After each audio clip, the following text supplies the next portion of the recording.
Right, so it's the end of summer and I got this great big frickin' thin t-shirt with all these holes in it. I don't wear that type of stuff anymore, that's just gay. To give you an idea of how frickin' thin it is, you can see anything through it. I scratched it against my teeth while I was on vacation and that's what holes in it. So it's really frickin' thin, but two of it together makes a pretty decent normal amount of fabric. So I'm gonna make it into an underwear because I need more underwear for the hot weather. I can't be wearing synthetic out here. It's ridiculous. So I'm gonna stitch this all together. All right, here it is. So I did the method of running over and fricking just making a great big snake of it all. It's now one great big piece of fabric. It's not great for, you know, if it were to be a window covering because the lines still don't match up because this is 100% sweatshop labor. I stopped buying fast fashion a while ago, so that's not gonna happen in my closet unless I find it somewhere. But yeah, it's all one big piece of fabric, so I'm gonna get out a typical underwear and trace that so then I can cut it from something I already have. When it gets real sweltering, I don't like to wear a whole lot of fabric, so I'm using this size 10 Disney underwear. It's size 10 children, but it still fits. I don't know why, but I've had that since frickin' 2007 or something ridiculous. This is the back side, and then I'm gonna do the front side, and then do the part of the bottom that wraps around or whatever. It looks frickin' huge right now, but I'm gonna sew the edges in before I stitch them together.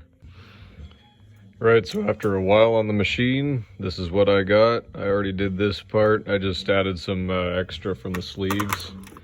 I marked it out with marker I can't find now. They always want you to use chalk, but thing is, working on white, you know, you're gonna want to use something like a pencil, but actually something that will frickin' mark it better when it's a fabric like this that stretches.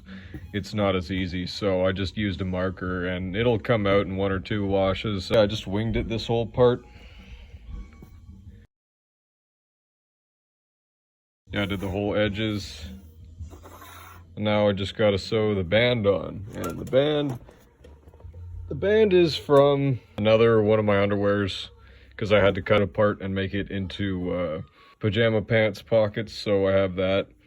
And then I also have these leg holes, which aren't gonna work for this one because these are bigger leg holes, so I might just cut these off and then put them together and then make them into a second underwear band because I want it to be longer. I wanted to get one online, in fact, do a custom thing, but yeah, I didn't get around to doing that.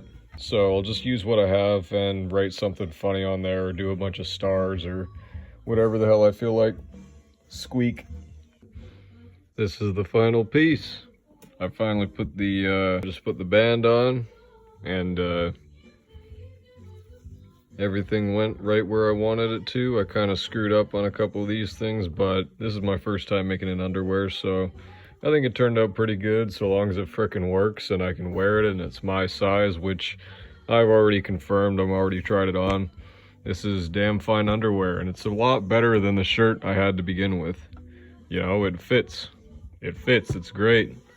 And it's marked out. The label wore off because this underwear is like frickin' 10 years old, but I had already done the box, so I will always know which way it's going. And I still have these things. I might put them on later, but for now, no.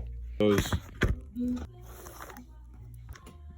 there's still a bit of shirt left. This is definitely material I can use for various things.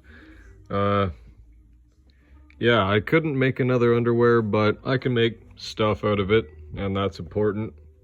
You don't have to throw the whole thing out, that's bad. Use it again.